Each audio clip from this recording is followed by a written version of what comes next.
परिवहन समिति की ऑफिस में आए थे, जोशी साहब से आपने मुलाकात की थी। क्या मुद्दा था, क्या वजह थी, क्यों आपका यहाँ पे आना हुआ, ज़रा बताएंगे? देखिए कैसा है कि मैं आज नहीं आया हूँ। मैं तकरीबन 10 दिन से यहाँ आ रहा हूँ, जा रहा हूँ। मालूमात के हिसाब से मैंने आरटीआई डाला था कि जितने भी 2020 के अंदर चुने गए टीएमटी के जो जितने भी सदस्य हैं परिवहन के, जिन्होंने अपना नॉमिनेशन डाला था, वो उनके जो कागजात हैं, जो डॉक्यूमेंट्स उन्होंने सबमिट किया हुआ है परिवहन में, वो सब कहीं ना कहीं फ्रॉड है, इलीगल है, फर्जी हैं। उसके खिलाफ मैंने आरटीआई डाला तो आरटीआई अधिकारी ने भी उस डॉक्यूमेंट को देने से इनकार किया। उन्होंने मुझे डॉक्यूमेंट दिया है, ये 12 लोगों का मुझे ये चिट्ठा उन्होंने दिया है। अच्छा। लेकिन 12 लोगों का जो चिट्ठा दिया है और जो मैंने उनसे मांगा था वो इसमें एक भी नहीं है। पहली चीज़ ये होती है कि परिवहन के नॉर्म्स के अंदर अगर आपको किसी भी टीएमटी का सदस्य बनना है तो इनके नॉर्म्स के हिसाब से ऑटोमोबाइल होना ज़रूरी है। 6 साल का किसी भी इंडस्ट्री के अंदर, ऑटोमोबाइल इंडस्ट्री के अंदर 6 साल का काम करता हुआ एक्सपीरियंस होना ज़रूरी है। किसी भी यूनियन, रिक्शा यूनियन का कम से कम 5 साल का संगठन बन के, सचिव बन के काम करना होना ज़रूरी है। इन्होंने मुझे डॉक्यूमेंट में एक भी ऐसी चीज़ नहीं दी है। इन्होंने पहले दिया कि जो नॉमिनेशन उन्होंने फॉर्म भरा हुआ है, कैंडिडेट कौन है, सूचक कौन है, अनुमोदक कौन है, इतना मुझे पहला लेटर दिया। उसके पीछे कंटिन्यू 6 पेपर उन्होंने ये लगाया है कि इसका मतदार संघ में नाम है, इसका ऑनलाइन में नाम है। मतलब 6 पेपर मुझे खाली ऐसा लग रहा है कि मुझे बेवकूफ़ बनाया जा रहा है कि 6 पेपर 7 पेपर उन्होंने इसमें ये दिया है कि इनका इलेक्शन मतदार यादी के अंदर नाम है। तो ये तो एक पेपर में बता सकते थे कि नाम है, 6 पेपर देने की उनको ज़रूरत नहीं थी। अच्छा। आप ये देखें कि जो प्रतिज्ञा पत्र है ये भी बिफोर मी है, इसमें भी मैंने मांगनी करी है कि साइन इलीगल है इनकी। इन्होंने जो ये जमा किया हुआ है लेटर, फोर्स मोटर्स, किसकी बात किसी ने, मैं सदस्य की बात कर रहा हूँ। अच्छा, ये सदस्य कौन सदस्य है? ये जो है ये शमीम ए गनी खान करके हैं कोई।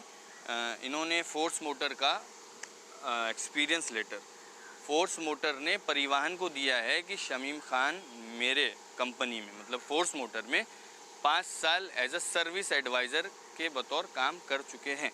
मैं ये समझता हूँ, मैं खुद 4 साल ऑटोमोबाइल इंडस्ट्री में काम कर चुका हूँ। एक सर्विस एडवाइज़र बनने के लिए कई साल लग जाते हैं। पहली चीज़ कि डिग्री होना ज़रूरी है, ऑटोमोबाइल इंजीनियर की डिग्री होती है जिसको मार्कशीट कहा जाता है। उसके बाद सर्टिफिकेट्स होते हैं ऑटोमोबाइल इंजीनियर के। तो मैंने इनको कहीं देखा नहीं कि इनकी पूरी ज़िंदगी के अंदर इन्होंने, जब पहले थे जिस पार्टी के अंदर, इलीगल तरीके से बिल्डिंगें बनाते गए। मैंने कभी नहीं देखा इनको कहीं कॉलेज जा रहे हैं, कहीं स्कूल जा रहे हैं, कहीं किसी कंपनी में काम करें। पूरी ज़िंदगी में उन्होंने अपनी ज़िंदगी में काम तो नहीं किया। लेकिन मैं अब कोर्ट में इसका पीआईएल दाखिल करने जा रहा हूँ।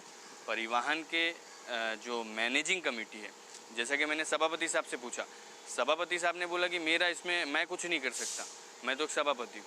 मैंने यहाँ के माहिती अधिकार, परिवहन के जो अधिकारी हैं बहरे साहब, उनके पास गया, वो बोलते मेरे पास नहीं। वो सीधा बोल रहे हैं कि थाने महानगर पालिका के सचिव मनीष जोशी साहब हैं, उन्होंने इनको सिलेक्ट किया है, उन्होंने इनको इलेक्ट किया है। जितने डॉक्यूमेंट्स हैं उनकी ज़ेरे निगरानी के अंदर सर्च हुए हैं, वेरिफिकेशन हुआ, उसके बाद ये इनको मेंबर बनाया गया। मैं मनीष जोशी साहब पे भी केस करूँगा, मैं नगर पालिका के आयुक्त को भी लेटर दूंगा, परिवहन के सभापति को भी लेटर दूंगा। इस पे जल्द से जल्द कार्रवाई करके, ये सिर्फ एक नहीं है, इसमें और भी मेंबर्स हैं जिनके फर्जी डॉक्यूमेंट जमा करके इनको किसी के मदद से, किसी के प्रेशर से या किसी के आशीर्वाद से सभापति के नेतृत्व में सदस्य बनाया गया।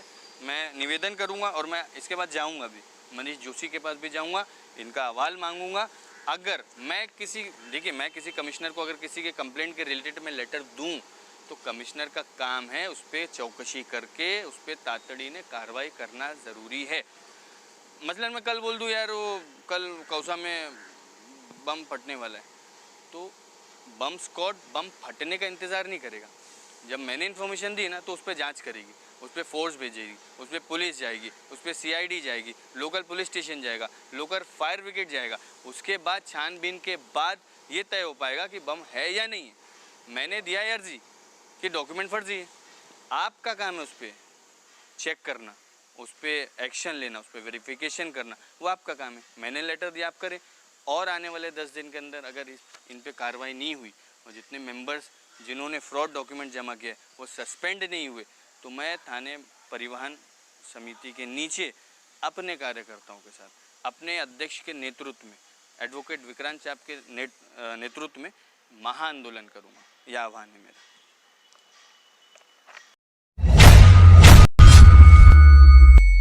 चैनल को सब्सक्राइब, लाइक, कमेंट, शेयर करें और बेल आइकन दबाना ना भूलें।